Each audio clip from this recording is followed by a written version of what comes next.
Beberapa minggu lalu, warga di Desa Tulung, Kecamatan Kawedanan, Magetan, Jawa Timur digegerkan penemuan mayat bayi tergeletak bersimbah darah di kamar mandi, diduga kuat tewas akibat dibunuh.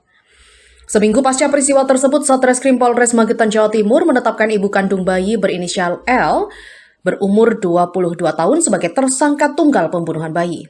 Saat ini, pelaku ibu kandung bayi ditetapkan sebagai tersangka menjalani hukuman di sel tahanan Polres Magetan, mempertanggungjawabkan perbuatan kejinya menghilangkan nyawa anak kandungnya dengan cara dibekap.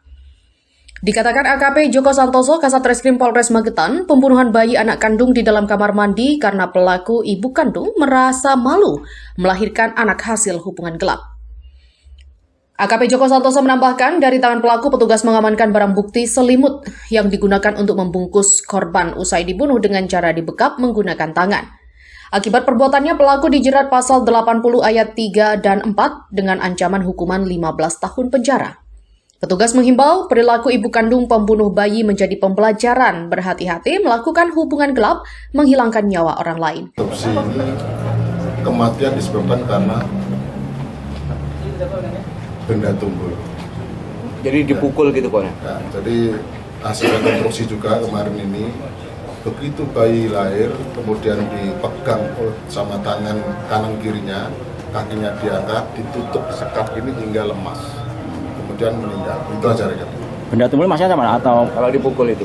dipukul? Tangan itu. Oh, pakai tangan. Ya, kekerasan tumpul. Jadi karena disebabkan karena kekerasan tumpul. Dibekap intinya? Dipegang. Itu saat di kamar mandi dan ya? Di kamar mandi. Ada berapa luka titik di tubuh bayinya? Jadi yang jelas mulut sama leher. Jadi intinya gagal nafas. Gagal napas yang mengakibatkan bayi lemas, itu aja sih. Kalau motifnya Dan? Motifnya karena malu, ya karena malu dia belum menikah melahirkan. Itu pelaku sendiri apa ada yang bantu? Pelaku sendiri. Jadi dia hamil, orang tuanya nggak tahu karena perawakannya besar, gemuk gitu.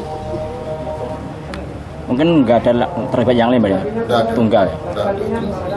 Kalau untuk pasangannya, si laki-lakinya Nah, kemarin? untuk sementara ini kan yang kita bahas adalah perbuatan seseorang yang mengakibatkan hilangnya nyawa, matinya bayi itu. Ya terkait laki-lakinya, ini kan di luar konteks ini. Ya, jelas-jelas kita sudah menetapkan tersangka terhadap pelakunya. Begitu. Pasal yang dijeratkan Dan? Oke. Pasalnya itu Dan? Pasal? Pasalnya, jadi pasalnya pasal 80 ayat 3 dan 4 Undang-Undang nomor 35 tahun 2004 tentang perubahan atas Undang-Undang nomor 23 tahun 2002 ya tentang perlindungan anak, dan kita terapkan pasal 342 atau 3. Dari Magetan, Jawa Timur, Tim Liputan Pewarta mengabarkan.